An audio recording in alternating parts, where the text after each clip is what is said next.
الحمد لله نحمده ونستعينه ونؤمن به ونتوكل عليه ونعوذ بالله من شرور أنفسنا ومن سيئات أعمالنا من يهده الله فلا مضل له ومن يضلله فلا هادي له أشهد أن لا إله إلا الله وحده لا شريك له وأشهد أن محمدًا عبده ورسوله أرسله بالهدى ودين الحق ليظهره على الدين كله وكفى بالله شهيدا اللهم صل على محمد وعلى آل محمد كما صليت على إبراهيم وعلى آل إبراهيم إنك حميد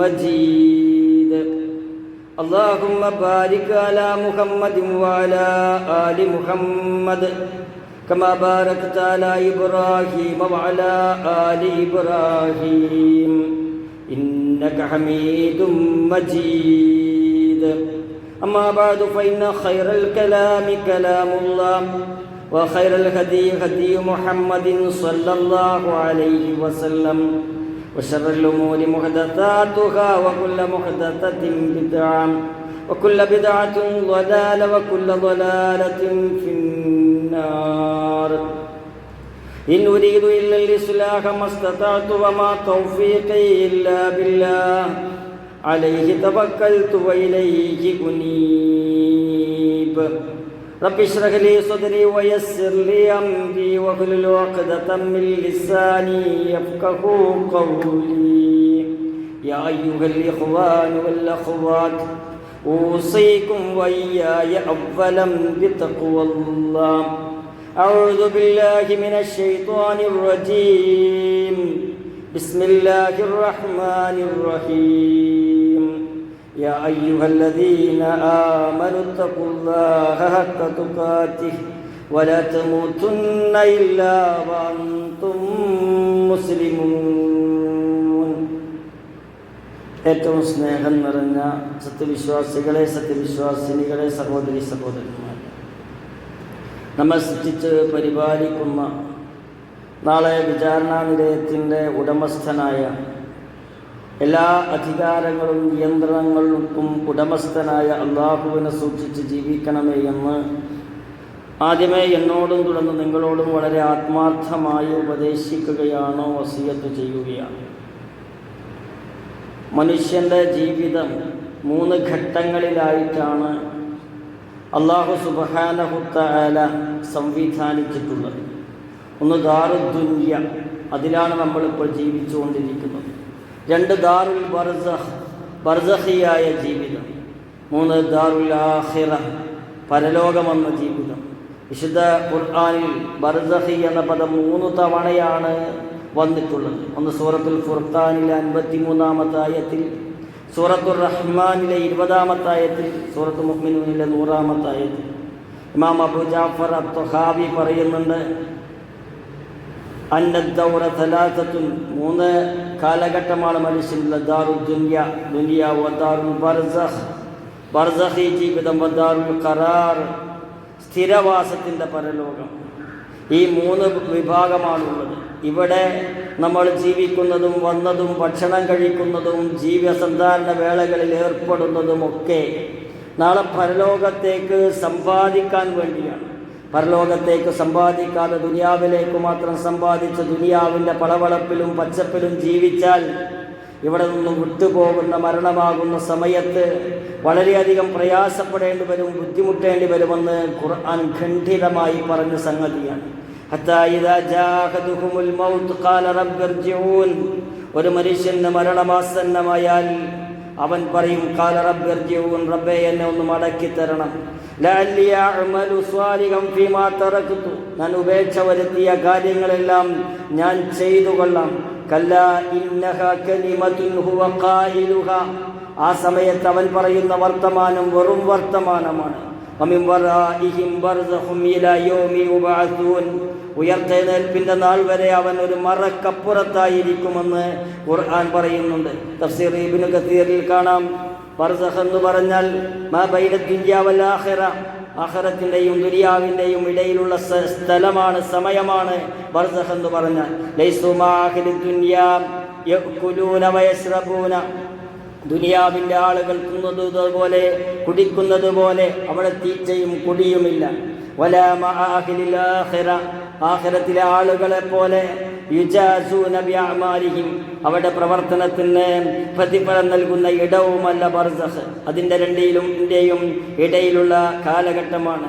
കവിതയിൽ നമുക്ക് കാണാം, അൽ മൗതു കഅ്സും വകുല്ലുന്നാസു ശാരിബുഹു, മരണമെന്നത് എല്ലാവരും കുടിക്കുന്ന ഒരു പാനപാത്രം പോലെയാണ്. വൽ ഖബറു ബാബുൻ കുല്ലുന്നാസു ദാഖിലുഹു, എല്ലാവരും പ്രവേശിക്കുന്ന ഒരു കവാടമാണ് ഖബർ എന്നത് എന്ന് കവികൾ പാടിയിട്ടുണ്ട്. ഉസ്മാൻ ഇബ്നു അഫ്ഫാൻ റളിയല്ലാഹു അൻഹു അദ്ദേഹം ഖബർ കാണുമ്പോൾ കരയുമായിരുന്നു. പ്രവാചകൻ സല്ലല്ലാഹു അലൈഹി വസല്ലം പറഞ്ഞ ഒരു വാചകമാണ് ഉസ്മാൻ ഇബ്നു അഫ്ഫാൻ റളിയല്ലാഹു അൻഹു എന്തിനാണ് ഖബർ കാണുമ്പോൾ കരയുന്നതെന്ന ചോദ്യത്തിന് ഉത്തരം പറഞ്ഞത്, ഇന്നൽ ഖബറ അവ്വല മനാസിലുൽ ആഖിറ, പരലോകത്തേക്കുള്ള ഒന്നാമത്തെ ഭവനമാണ് ഖബർ എന്നത്. ഫഇന്നജാ മിൻഹു, ആരെങ്കിലും ഖബറിലെ ശിക്ഷയിൽ നിന്ന് രക്ഷപ്പെട്ടാൽ ഫമാ ബഅദഹു ഐസറു മിൻഹു, അവന് പിന്നെ എളുപ്പമുള്ള കാലഘട്ടമായിരിക്കും. വഇല്ലം യൻജു മിൻഹു, ആരെങ്കിലും ഖബറിന്റെ ശിക്ഷയിൽ നിന്നും ഇടുക്കത്തിൽ നിന്നും രക്ഷപ്പെട്ടിട്ടില്ലെങ്കിൽ ഫമാ ബഅദഹു അശദ്ദു മിൻഹു, അവന് വളരെ കഠിനതരമായ കാലഘട്ടത്തിലേക്കാണ് അവൻ ആഖിറത്തിൽ പ്രവേശിക്കുകയെന്ന് നബിയുന മുഹമ്മദിൻ സല്ലല്ലാഹു അലൈഹി വസല്ലം നമ്മളെ പഠിപ്പിച്ചിട്ടുണ്ട്. നബി സല്ലല്ലാഹു അലൈഹി വസല്ലം പറഞ്ഞു, നിങ്ങൾ ഖബർ സന്ദർശിക്കണം. പ്രവാചകൻ സല്ലല്ലാഹു അലൈഹി വസല്ലം ഖബർ സന്ദർശനത്തെ ആദ്യം വിലക്കിയിരുന്നു. എന്തിന്? ഖബറിൽ ചെന്ന് അവരെ ഇടയാളരാക്കി പ്രാർത്ഥിക്കുന്ന ഒരവസ്ഥ മുശ്രിക്കുകൾക്കുണ്ടായിരുന്നു. അതിൽ നിന്ന് മുക്തമാകാൻ പിന്നീട് ഖബർ സന്ദർശനത്തിന് അനുവാദം കൊടുത്തു. നഹയ്തുകും മൻ സിയാറത്തിൽ ഖുബൂർ, ഞാൻ നിങ്ങൾക്ക് ഖബർ സിയാറത്തിനെ വിരോധിച്ചിരുന്നു. ഫസൂറുഹാ, നിങ്ങൾ ഖബർ സന്ദർശിക്കണം. ഫഇന്നഹാ തുദക്കിറുകുമുൽ മൗത്ത്, മരണത്തെക്കുറിച്ച് ഓർമ്മപ്പെടുത്തും. നമുക്ക് പരിചയമുള്ള ഒരാളുടെ ഖബറിൻ്റെ അടുത്ത് ചെന്നാൽ, ഉപ്പാന്റെ ഖബറിൻ്റെ അടുത്ത് ചെല്ലുമ്പോൾ, ഉമ്മാന്റെ ഖബറിൻ്റെ അടുത്ത് ചെല്ലുമ്പോൾ ഓർമ്മ വരും, ഞാനൊരിക്കൽ ഇവിടെ വന്ന് കിടക്കേണ്ടി വരും. ഇവരൊക്കെ എൻ്റെ മുന്നിലൂടെ നടന്നതും ഇരുന്നതും ഭക്ഷണം കഴിച്ചതും ഡൈനിങ് ടേബിളിൽ ഇരുന്നതും എന്നോട് സംസാരിച്ചവരുമാണ്. ഇപ്പോൾ അവർ അവരുടെ അമൽ അവസാനിപ്പിച്ച് ഖബറിലാണ് എന്ന യാഥാർത്ഥ്യത്തെയും മൗത്തിൻ്റെ ഗൗരവത്തെക്കുറിച്ചും ഓർമ്മ വരും. ഒരിക്കൽ ഇബ്നു ഉമർ, പ്രിയപ്പെട്ടവരെ, നമ്മൾ ചിന്തിക്കണം, ബർസഖി ജീവിതം എന്താണ്?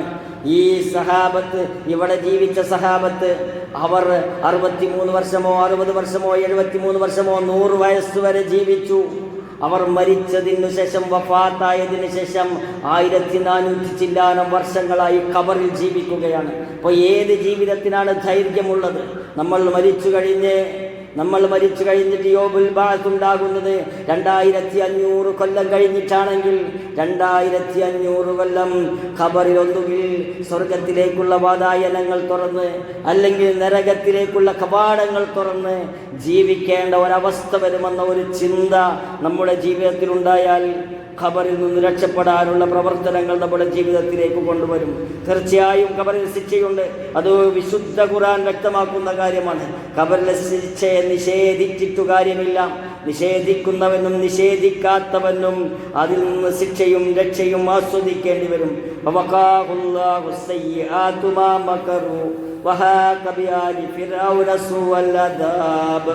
അപ്പോൾ അവർ കുതന്ത്രം ചെയ്തതിൻ്റെ തിന്മകൾ മൂസ അലൈഹിസ്സലാമിനെ ബാധിക്കാതെ അള്ളാഹു കാത്തു.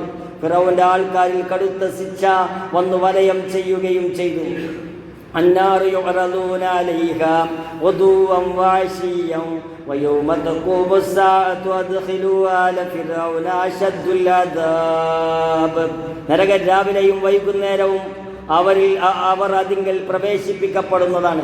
രാവിലെയും വൈകുന്നേരവും ഫിറഔനിന്റെ കൂട്ടർക്കും നരകം കാണിക്കപ്പെടും. അന്ത്യഘട്ടം നിലവിൽ വരുന്ന ദിവസമാകട്ടെ ഫിറഔന്റെ ആൾക്കാരെ ഏറ്റവും കഠിനമായ ശിക്ഷയിൽ പ്രവേശിപ്പിക്കുകയും ചെയ്യുമെന്ന് അല്ലാഹു സുബ്ഹാനഹു വ തആല ഗാഫിർ എന്ന സൂറത്തിലൂടെ നമ്മളെ പഠിപ്പിക്കുന്നുണ്ട്. നരകത്തിൽ പ്രവേശിക്കുന്നത് അന്ത്യനാളിൽ സംഭവിക്കുന്ന കാര്യമാണ്. പക്ഷേ അതിന് മുമ്പ് രാവിലെയും വൈകുന്നേരവും അവർക്ക് നരകം പ്രദർശിപ്പിക്കപ്പെടും. അത് ഖബറിൽ വെച്ചാണ്.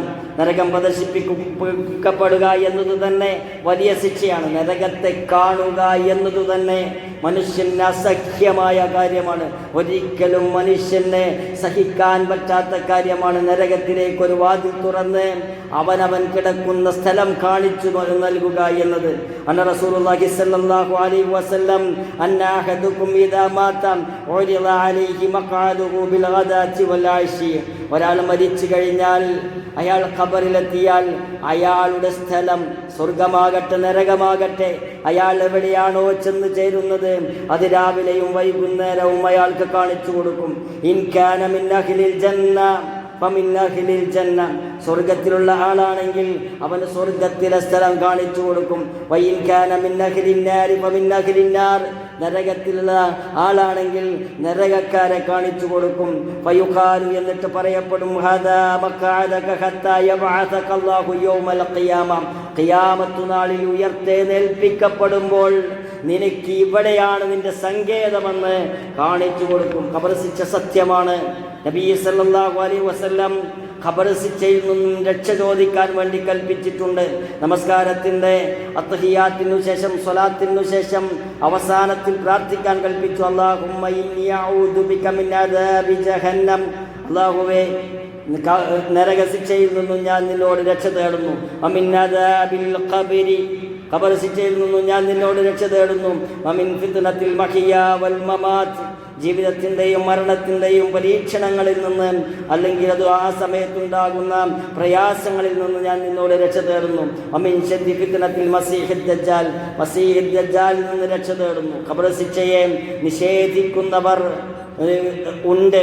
അതുകൊണ്ടാണ് ഇങ്ങനെ പറയുന്നത്. മസീഹുദ് ദജ്ജാൽ രക്ഷ തേടുമ്പോൾ അതുണ്ട് എന്നത് യാഥാർത്ഥ്യമാണെങ്കിൽ, ജീവിതവും മരണവും ഉണ്ട് എന്നത് യാഥാർത്ഥ്യമാണെങ്കിൽ, നരകമുണ്ട് എന്നത് യാഥാർത്ഥ്യമാണെങ്കിൽ, ഖബർ ശിക്ഷയുമുണ്ട്. ഖുർആനും കൊണ്ടും ഹദീസ് കൊണ്ടും സ്ഥിരപ്പെട്ട കാര്യമാണ് ഖബർ ശിക്ഷ എന്നത്.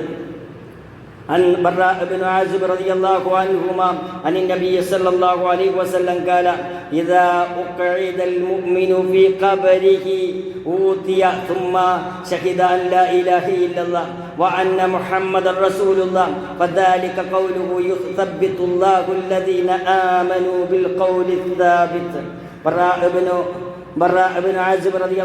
നിവേദനം. നബി സല്ലല്ലാഹു അലൈഹി വസല്ലം അരുളി, മുഅ്മിൻ അവന്റെ ഖബറിൽ വെച്ച് കഴിഞ്ഞാൽ രണ്ട് മലക്കുകൾ വരും. അല്ലാഹു അല്ലാതെ ഒരു ദൈവവുമില്ല, മുഹമ്മദ് സല്ലല്ലാഹു അലൈഹി വസല്ലം അവന്റെ ദൂതനാണെന്നും അവരുടെ മുമ്പിൽ സാക്ഷ്യപ്പെടുത്തും. അതാണ് അല്ലാഹു പറഞ്ഞത്, സത്യവിശ്വാസികളെ യുസബ്ബിതുല്ലാഹുല്ലദീന ആമനൂ ബിൽ ഖൗലി ത്സാബിത്. സത്യവിശ്വാസികളെ അടിയുറച്ച വചനത്തിന്മേൽ അല്ലാഹു ഉറപ്പിച്ചു നിർത്തുമെന്ന്. അപ്പോൾ പരലോക ഖബറിൽ ചെന്നാൽ അവിടെയുള്ള ചോദ്യത്തിന് റസൂലുള്ളാഹി സ്വല്ലല്ലാഹു അലൈഹി വസല്ലമയെ അംഗീകരിച്ച് അല്ലാഹു റബ്ബി എന്ന് പറഞ്ഞ് ജീവിതത്തിൽ അത് പാലിച്ച് ജീവിച്ച ആൾക്ക് അവിടെ ഖബറിൽ ഉത്തരം പറയാൻ കഴിയുകയും അവൻ്റെ ആശ്വാസത്തിൻ്റെ വചനം കൊണ്ട് മലക്ക് മൂടുകയും ചെയ്യും. ഖേദകരമെന്ന് പറയട്ടെ, ചില ആളുകൾ അതിനെ നിഷേധിക്കുന്നുണ്ട്. ഖബർ ശിക്ഷയെ നിഷേധിക്കുന്നവർ മൂന്ന് വിഭാഗമാണ്. ഒന്ന് മുഅ്തസിലിയത്ത്, അവർ കുറേ കാര്യങ്ങൾ നിഷേധിക്കുന്നുണ്ട്. രണ്ട് ഫിലോസഫിയുടെ ആളുകൾ, ഫൽസഫത്ത്. മൂന്ന് ഖവാരിജുകൾ. ഇവര് മൂന്ന് കൂട്ടരുമാണ് ഇത് നിഷേധിക്കുന്നത്. ആരെങ്കിലും ഖബർ ശിക്ഷയെ നിഷേധിക്കുന്നുണ്ടെങ്കിൽ ഇവരിലേക്ക് ചേർത്തപ്പെടുമെന്നാണ് പറയുന്നത്. ഇത്തരം ആളുകൾ പറയുന്നത്, നമ്മൾ ഖബർ തുറന്നു നോക്കിയാൽ അവിടെ ഒന്നും കാണാൻ കഴിയുന്നില്ലല്ലോ, അവിടെ ചോദ്യം ചെയ്യുന്നത് നമ്മൾ കാണുന്നില്ലല്ലോ, അവിടെ രക്ഷയോ ശിക്ഷയോ ലഭിക്കുന്നത് കാണുന്നില്ലല്ലോ. യഥാർത്ഥത്തിൽ ഇവിടെ അള്ളാഹുവിൻ്റെ ഖുദ്റത്തിനെയാണ് നിഷേധിക്കുന്നത്. അള്ളാഹുവിനെ നമ്മെ കാണിക്കാതെ ശിക്ഷിക്കാൻ കഴിയില്ല എന്ന വിചാരം ഉണ്ടാവുകയാണ്. അള്ളാഹുവിനെ കണക്കാക്കേണ്ട പ്രകാരം കണക്കാക്കാത്തവരാണ് ഖബർ ശിക്ഷയെ നിഷേധിക്കുന്നത്. ഇന്നല്ലാഹ അലാ കുല്ലി ഷൈഇൻ ഖദീർ. അള്ളാഹു എല്ലാറ്റിനും കഴിവുള്ളവനാണ്. പണ്ഡിതന്മാർ പറഞ്ഞു, ശരീരം കത്തിച്ച് വെള്ളത്തിലൊഴുക്കിയാലും, ശരീരം കഷ്ണങ്ങളാക്കി മത്സ്യത്തിന്റെ വയറ്റിലിട്ടാലും, പക്ഷി കൊത്തി വലിച്ചാലും, ഒരു പൊട്ടിത്തെറിയിൽ തിരിച്ചറിയാൻ കഴിയാത്ത രൂപത്തിൽ ശരീരം മാറിയാലും അവന് ഖബർ ജീവിതമുണ്ട്, അവൻ രക്ഷപ്പെടുകയില്ല. ഇമാം നവവി റഹ്മത്തുള്ളാഹി പറഞ്ഞു, ആരെങ്കിലും ഈ വിഷയത്തിൽ ഖബർ ശിക്ഷയിൽ സംശയം ഉണ്ടാക്കുന്നുവെങ്കിൽ നീ അവരോട് ചോദിക്കുക, നമ്മൾ ഉറക്കത്തിൽ പല സ്വപ്നങ്ങളും കാണാറുണ്ട്. തൊട്ടടുത്ത് കിടക്കുന്ന മനുഷ്യൻ അതറിയുന്നില്ല. പക്ഷെ ആ സ്വപ്നം കാണുന്ന വ്യക്തി ജീവിതത്തിൽ ഇന്നേ വരെ അനുഭവിച്ചിട്ടില്ലാത്ത ഭയപ്പെടുത്തുന്ന കാഴ്ചകളും രംഗങ്ങളും കാണുന്നുണ്ടാകും. ചില ആളുകൾ സ്വപ്നത്തിൽ വളരെ രാഹത്തായ കാഴ്ചകൾ കാണും, മനസ്സിന് സമാധാനം കിട്ടുന്ന രൂപത്തിലുള്ള കാഴ്ചകൾ കാണാം. പക്ഷേ തൊട്ടപ്പുറത്തുള്ള ആൾ ഇതൊന്നും അറിയുന്നില്ല. ഇതേപോലെ ഖബറിൽ നിന്ന് മണ്ണിൽ അലിഞ്ഞു ചേർന്നാലും ഇയാൾ ഇത് അനുഭവിച്ചു കൊണ്ടിരിക്കും. ഖബറിനൊരു ഞെരുക്കമുണ്ട്, നമ്മൾ മനസ്സിലാക്കണം. ഖബറിനൊരു ഞെരുക്കമുണ്ട്. ഖബറിൽ ഒരു മനുഷ്യനെ വെച്ച് കഴിഞ്ഞാൽ ആദ്യം ഖബറൊന്ന് കൂട്ടിയിടിക്കും, ഞെരിക്കും. അത് വിശ്വാസിയാകട്ടെ, മുനാഫിക്കാകട്ടെ, കാഫിറാകട്ടെ, ആർക്കും ഇതിൽ നിന്നൊഴിവില്ല. എന്നാൽ ഒരു ഞെരുക്കം മുഅ്മിനുകൾക്കുള്ള പോലെയുള്ള കാഫിറുകൾക്ക് ഞെരുക്കമുണ്ടാവുക. മുഅ്മിനെ സംബന്ധിച്ചിടത്തോളം ആ ഇടുക്കം വളരെ കുറച്ച് സമയം മാത്രമേ ഉണ്ടായിരിക്കുകയുള്ളൂ. എന്നാൽ തിന്മ അധികരിക്കുന്നതിനനുസരിച്ച് ഞെരുക്കത്തിൻ്റെ അളവ് കൂടും. തിന്മ അധികരിക്കുന്നതിനനുസരിച്ച് ഞെരുക്കത്തിൻ്റെ അളവ് കൂടും. ഞെരുക്കമില്ലാതിരിക്കാൻ, ഞെരുക്കം ചെറുതാകാൻ, ഞെരുക്കത്തിൽ നിന്നു രക്ഷപ്പെടാൻ, അതിൻ്റെ വലിയ കാഠിന്യമില്ലാതിരിക്കാൻ തിന്മയിൽ നിന്ന് വിട്ടുനിൽക്കുകയാണ് വേണ്ടത്. കാഫിറുകൾക്കും മുനാഫിക്കുകൾക്കും ആ ഞെരുക്കത്തിൽ നിന്ന് പിന്നീട് ഒരിക്കലും അയവുണ്ടാവുകയില്ല. അത് ഞെരുക്കപ്പെട്ടാൽ അതിൽ നിന്ന് പിന്നെ തിരിച്ചു വരികയില്ല. ആയിഷ റളിയല്ലാഹു അൻഹ നിവേദനം, നബി സല്ലല്ലാഹു അലൈഹി വസല്ലം പറഞ്ഞു, തീർച്ചയായും ഒരു ഞെരുക്കം ഉണ്ട്, ഖബറിനൊരു ഞെരുക്കമുണ്ട്. അതിൽ നിന്ന് ആരെങ്കിലും രക്ഷപ്പെടുമായിരുന്നുവെങ്കിൽ സഅദ് ബിൻ മുആദ് റളിയല്ലാഹു അൻഹു രക്ഷപ്പെടുമായിരുന്നു. പ്രവാചകൻ സല്ലല്ലാഹു അലൈഹി വസല്ലം പറഞ്ഞ വാചകമാണ് ആയിഷ ബീബി റളിയല്ലാഹു അൻഹ പറയുന്നത്. ഖബറിൽ മുസ്ലിമീങ്ങൾക്ക്, വിശ്വാസികൾക്ക് ശിക്ഷ ഉണ്ടാകുമോ? പണ്ഡിതന്മാർ പറഞ്ഞത്, അവരുടെ പ്രവർത്തനങ്ങളിൽ തിന്മ അധികരിച്ചിട്ടുണ്ടെങ്കിൽ, അല്ലെങ്കിൽ ചില പ്രത്യേക തിന്മകൾ അവർ ചെയ്തിട്ടുണ്ടെങ്കിൽ തീർച്ചയായും മുഅ്മിനീങ്ങൾക്കും ഖബറിൽ ശിക്ഷയുണ്ടായിരിക്കും. നമ്മൾ വിചാരിക്കുന്നത് പോലെ ഖബറിൽ ശിക്ഷ ലഭിക്കാൻ വലിയ തിന്മകളൊന്നും ചെയ്യണമെന്നില്ല. റസൂലുള്ളാഹി സ്വല്ലല്ലാഹു അലൈഹി വസല്ലം മർറൻ നബി സ്വല്ലല്ലാഹു അലൈഹി വസല്ലം അലാ ഖബറൈൻ, രണ്ട് ഖബറിന്റെ അടുത്തുകൂടി പ്രവാചകൻ സ്വല്ലല്ലാഹു അലൈഹി വസല്ലം നടന്നു പോവുകയാണ്. ഫഖാല ഇന്നഹുമാ ലിയുഅദ്ദിബാനി വമാ യുഅദ്ദിബാനി ഫീ കബീരിൻ ثم قال بلى أما أحدهما وكان يمشي بالنميمة وأما الآخر فكان لا يستر من بول. പ്രവാചകൻ സല്ലല്ലാഹു അലൈഹി വസല്ലം രണ്ട് ഖബറുകളുടെ ഇടയിലൂടെ പോകുമ്പോൾ ഇവർ രണ്ടുപേരും ശിക്ഷ അനുഭവിക്കുന്നുണ്ട് എന്ന് പ്രവാചകൻ സല്ലല്ലാഹു അലൈഹി വസല്ലം പറയുകയാണ്. അപ്പോൾ വലിയ കാര്യത്തിനാണോ ശിക്ഷ അനുഭവിക്കുന്നത് എന്ന് ചോദിക്കുമ്പോൾ അല്ല, അവർ ചെറിയ കാര്യത്തിനാണ് ശിക്ഷ അനുഭവിക്കുന്നത്. എന്തിനാണ് ശിക്ഷ അനുഭവിക്കുന്നത്? യംശി ബിന്നമീമ, യംശി ബിന്നമീമ, പരദൂഷണം പറഞ്ഞു നടന്നതിന്, മറ്റുള്ളവരെ കുറ്റം പറഞ്ഞു നടന്നതിന്, അവരുടെ രഹസ്യങ്ങളെ ചോർത്തി മറ്റുള്ളവർക്ക് പറഞ്ഞുകൊടുത്ത് അവരെ അപമാനിച്ച് മറ്റുള്ളവർക്ക് വേദനയുണ്ടാക്കുന്ന വാക്കുകൾ പറയുന്നവർ ഖബറിൽ ശിക്ഷ അനുഭവിക്കേണ്ടി വരും. മൂത്രിച്ചിട്ട് കൃത്യമായി കഴുകാത്ത ആളുകൾ, മൂത്രം വസ്ത്രത്തിലാകുന്ന രൂപത്തിൽ വസ്ത്രം ധരിക്കുന്ന ആളുകൾ, അവർക്കും ഖബറിൽ ശിക്ഷയുണ്ടായിരിക്കുമെന്ന് നബിയുനാ മുഹമ്മദ് സല്ലല്ലാഹു അലൈഹി വസല്ലം പഠിപ്പിച്ചിട്ടുണ്ട്. നമ്മൾ ഈ രണ്ട് കാര്യങ്ങളിൽ പ്രത്യേകം ശ്രദ്ധിക്കണം. മൂത്രമൊഴിക്കുമ്പോൾ അത് വസ്ത്രത്തിലാകാതിരിക്കാനും അത് കൃത്യമായി കഴുകാനും ശ്രദ്ധിക്കണം. അതേപോലെ നാവ് സൂക്ഷിക്കണം. നാവിൽ നിന്ന് വരുന്നത് അള്ളാഹുവിന് ഇഷ്ടമില്ല. ആരെക്കുറിച്ചാണോ പറയുന്നത് അയാൾക്ക് ഇഷ്ടമില്ലെങ്കിൽ അങ്ങനെയുള്ള കാര്യം പറയാതിരിക്കുക എന്നത് ഒരു മുഅ്മിനിന് വേണ്ടതാണ്. കാരണം അവൻ അത് പറഞ്ഞു നടന്നാൽ, കേട്ടതൊക്കെ പറഞ്ഞു നടന്നാൽ നമീമത്താവുകയും ഖബറിൽ ശിക്ഷ അനുഭവിക്കേണ്ടി വരികയും ചെയ്യും. ഖബർ ശിക്ഷയിൽ നിന്ന് എങ്ങനെയാണ് രക്ഷപ്പെടാൻ കഴിയുക? ഒന്നാമത്തേത്, മരണത്തെ ഓർക്കുക. പിശാച് ഒരുപാട് ആളുകളെ വഴിതെറ്റിച്ചു, ഇനിയും ഒരുപാട് കാലം ബാക്കിയുണ്ട് എന്ന ചിന്തയാണ്. നമ്മളൊന്ന് ആലോചിച്ചു നോക്കുക.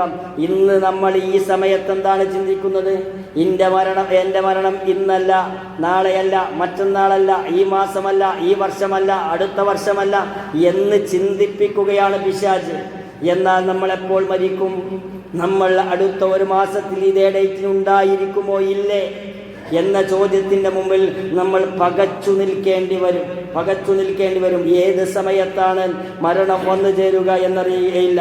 പണ്ഡിതന്മാർ പറഞ്ഞു, 40 കഴിഞ്ഞാൽ നിങ്ങൾ മരണത്തെ ഓർത്തുകൊള്ളുക, തിരിച്ചു പോകാൻ സമയമായിട്ടുണ്ട്. 40 നിങ്ങൾ മരണത്തെ ഓർക്കണം, കാരണം തിരിച്ചു പോകാൻ സമയമായിട്ടുണ്ട്. ശരീരത്തിൽ നരബാധിക്കുമ്പോൾ മനസ്സിലാക്കുക, സമയമായിട്ടുണ്ട്, ഇനി കൂടുതൽ കാലമൊന്നുമില്ല. കണ്ണാടിയിൽ നോക്കണം എന്നും രാവിലെ, എന്നിട്ട് ഇനി കൂടുതൽ കാലമില്ലെന്ന് ചിന്തിക്കണം. എന്നിട്ട് നമസ്കാരം നന്നാക്കണം, നാവിനെ അടക്കി വെക്കണം, മറ്റുള്ളവർക്ക് കൊടുക്കേണ്ടത് കൊടുത്തു തീർക്കണം. ഹറാമ് ജീവിതത്തിൽ കലരുന്നുണ്ടെങ്കിൽ അത് ഒഴിവാക്കണം. അങ്ങനെ ഒരു ഉത്ബോധനമായി മാറണം. 40 വയസ്സിൻ്റെ മുകളിലുള്ളവർ തൻ്റെ വയസ്സ് സ്വയം ഉപദേശകനായി മാറുന്ന ഒരവസ്ഥയുണ്ടാകണം. രണ്ടാമത്തേത്, ഖബർ ശിക്ഷയിൽ നിന്ന് രക്ഷപ്പെടാൻ തൗബ ചെയ്യണം. തെറ്റു വന്നാൽ അത് അംഗീകരിക്കുകയും അള്ളാഹുവിനോട് തുറന്നു പറയുകയും ആ തെറ്റിൽ നിന്ന് രക്ഷപ്പെടാൻ വേണ്ടി ശ്രമിക്കുകയും ചെയ്യണം. മൂന്നാമത്തത്, ബാധ്യതകൾ കൊടുത്തു തീർക്കണം. പ്രത്യേകിച്ചും കടമെന്നതൊരിക്കലും നീട്ടിക്കൊണ്ടുപോകേണ്ട കാര്യമല്ല.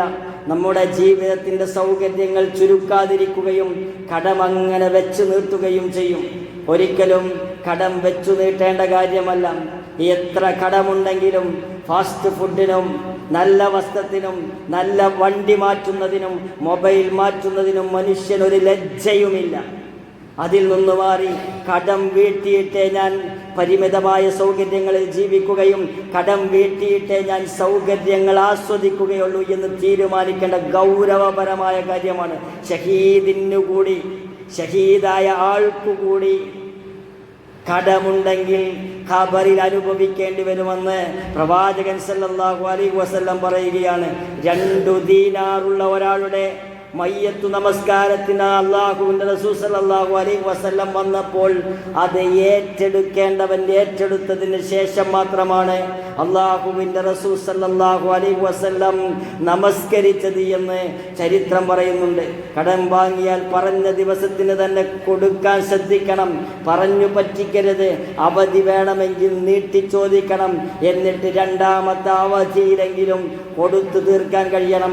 കടം വാങ്ങുന്ന കാര്യം ആവശ്യത്തിനാണോ, അത്യാവശ്യത്തിനാണോ, അനാവശ്യത്തിനാണോ എന്ന് തീരുമാനിക്കണം. അനാവശ്യത്തിന് കടം വാങ്ങാൻ പാടില്ല, ആവശ്യത്തിനും കടം വാങ്ങാൻ പാടില്ല. കാരണം ആവശ്യം എന്നത് അഡ്ജസ്റ്റ് ചെയ്യാൻ പറ്റുന്ന സംഗതിയാണ്. അത്യാവശ്യത്തിനു മാത്രം കടം വാങ്ങണം. എന്താ അത്യാവശ്യം? ഹോസ്പിറ്റൽ കേസ് അത്യാവശ്യമാണ്. വസ്ത്രമില്ല, അപ്പോൾ വസ്ത്രം വാങ്ങാൻ കടം വാങ്ങാം. വീട് വെക്കണം, അത് നിർബന്ധമാണ്. വീടില്ലെങ്കിൽ ശരിയാവില്ല. വീടിന് വേണമെങ്കിൽ ആവശ്യമെങ്കിൽ ലോൺ എടുക്കാമെന്നല്ല, കടം വാങ്ങാം. പലിശയില്ലാത്ത കടം വാങ്ങാം. അതിൻ്റെ അപ്പുറത്തേക്ക് പോകാൻ പാടില്ല. അത്യാവശ്യത്തിന് കടം വാങ്ങുക. ഇനിയോ പണയം വെക്കാൻ പാടില്ല. സ്വർണ്ണാഭരണമുണ്ടെങ്കിൽ വിറ്റിട്ടാണ് കാര്യങ്ങൾ നിർവഹിക്കേണ്ടത്. അതിനുശേഷം ആരുടെ ഭാര്യയുടെ സ്വർണമാണോ അത് കൊടുക്കാനുള്ള പ്രൊജക്റ്റ് ഉണ്ടാക്കി അത് എടുത്തു കൊടുക്കുന്ന രൂപം കാണണം. ഇങ്ങനെയുള്ള കാര്യങ്ങളൊക്കെ ശ്രദ്ധിച്ചിട്ടില്ലെങ്കിൽ വളരെയധികം ബുദ്ധിമുട്ട് ഖബറിൽ വരുമെന്ന് നമ്മൾ ഓർക്കേണ്ടതുണ്ട്. ഇതൊക്കെ ആലോചിച്ചും ചിന്തിച്ചും ഖബറിൽ പോയി കിടക്കേണ്ടവനാണ് എന്ന് ഓർക്കാൻ ഖബർ സന്ദർശിക്കുകയും ഖബറാളിക്ക് വേണ്ടി പ്രാർത്ഥിക്കുകയും അവിടെ നിന്ന് കരയുകയും ഞാൻ ഈ അവസ്ഥയിലായാൽ എൻ്റെ അമൽ എന്തായിരിക്കും, എൻ്റെ അവസ്ഥ എന്തായിരിക്കുമെന്ന് ചിന്തിക്കുകയും അതിൽ നിന്ന് ഉത്ബോധനം സ്വീകരിക്കുകയും ചെയ്ത് മുന്നോട്ട് പോകണം. സത്യവിശ്വാസികളുടെ സ്വഭാവമാണത്. ആ സ്വഭാവത്തിലേക്ക് നമ്മൾ എത്തണം. മരണം വന്നെത്തും. തൗബ ചെയ്യാൻ ഇനി കുറച്ച് സമയമേ ഉള്ളൂ. ബാധ്യതകൾ തീർക്കാനുണ്ട് എന്ന ബേജാറും വെപ്രാളവും അതിനനുസരിച്ച് പ്രവർത്തനത്തെ ക്രമീകരിക്കലും നമ്മുടെ ജീവിതത്തിൽ വേണം. അല്ലാഹു തആല അത്തരം ആളുകളിൽ നമ്മൾ ഓരോരുത്തരെയും ഉൾപ്പെടുത്തുമാറാകട്ടെ.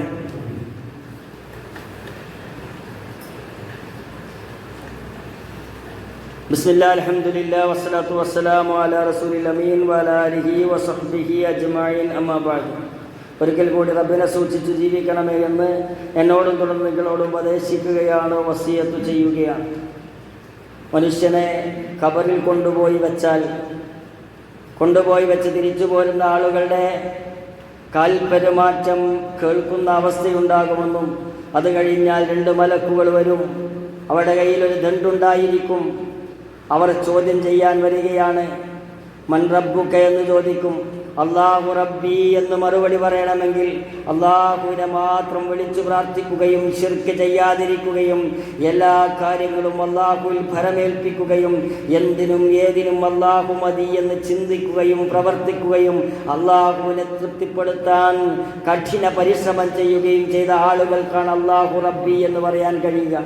പ്രവാചകൻ സല്ലല്ലാഹു അലൈഹി വസല്ലമയുടെ രൂപം കാണിച്ചു തന്ന് ഇതാരാണെന്ന് ചോദിക്കുമ്പോൾ ഇത് ഞങ്ങളുടെ പ്രവാചകനാണെന്ന് മറുപടി പറയണമെങ്കിൽ ഇഞ്ചോടിഞ്ച് പ്രവാചകന്റെ ചര്യ ജീവിതത്തിലേക്ക് എടുത്തു വെക്കാൻ സാധിക്കണം.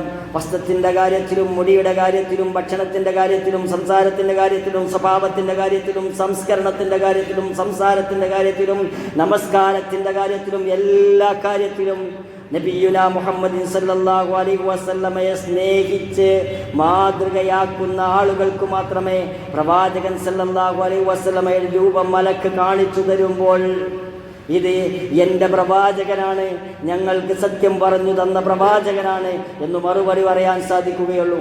ഇസ്ലാം ദീനായി സ്വീകരിക്കുകയും ഇസ്ലാമിനപ്പുറം ഒരു ചര്യയെയും സ്വീകരിക്കാതിരിക്കുകയും ചെയ്യുന്ന ഒരാൾക്കാണ് മാ ദീനുക എന്ന് ചോദിക്കുമ്പോൾ ദീനിയൽ ഇസ്ലാം, എൻ്റെ ദീൻ ഇസ്ലാമാണ് എന്ന് മറുപടി പറയാൻ സാധിക്കുകയുള്ളൂ. ഇങ്ങനെ മറുപടി പറയാനുള്ള കരുത്ത് നേടാനും ആ പരീക്ഷയ്ക്കുള്ള ചോദ്യത്തിന് ഉത്തരം പറയാനുള്ള ഈമാനികമായ ശക്തി നേടാനും വേണ്ടിയാണ് ഈ ദുനിയാവിലേക്ക് നമ്മളെ പറഞ്ഞയച്ചിട്ടുള്ളത് എന്ന കൃത്യമായ ബോധം എനിക്കും നിങ്ങൾക്കും ഉണ്ടായിരിക്കണം. പരമാവധി തിന്മകളിൽ നിന്ന് വിട്ടുനിൽക്കുകയും പരമാവധി നന്മകളോട് അടുത്തു നിൽക്കുകയും. എന്താണ് നന്മയെന്നോ അള്ളാഹുവിൻ്റെ പ്രവാചകൻ സല്ലല്ലാഹു അലൈഹി വസല്ലം വഹിയിലൂടെ അറിയിച്ച നന്മയൊക്കെ നന്മയും വഹിയിലൂടെ അറിയിച്ച തിന്മയൊക്കെ തിന്മയും എന്ന് വിശ്വസിക്കുകയും അതിനനുസരിച്ച് തിന്മയിൽ നിന്നും വിദൂരമായി നിൽക്കുകയും നന്മയോട് ഒട്ടിച്ചേർന്ന് നിൽക്കുകയും ചെയ്യുന്ന ആളുകളായി മാറി ഇഖ്ലാസോടുകൂടി ഇഹ്സാനോടുകൂടി ഈമാനോടുകൂടി നല്ല തൗഫീഖിന് വേണ്ടി പ്രാർത്ഥിച്ച് മുന്നോട്ട് പോകാൻ നമുക്ക് സാധിക്കണം. അത്തരം മുഅ്മിനീങ്ങളിൽ അല്ലാഹു തആല നമ്മളെ ഓരോരുത്തരെയും ഉൾപ്പെടുത്തുമാറാകട്ടെ. നാളെ ഖബറിലെത്തുമ്പോൾ ഖബറിൽ ലഘുവായി ചോദ്യം ചെയ്യപ്പെടുന്നതിനും സ്വർഗത്തിൻ്റെ വാതായനങ്ങൾ ഖബറിലേക്ക്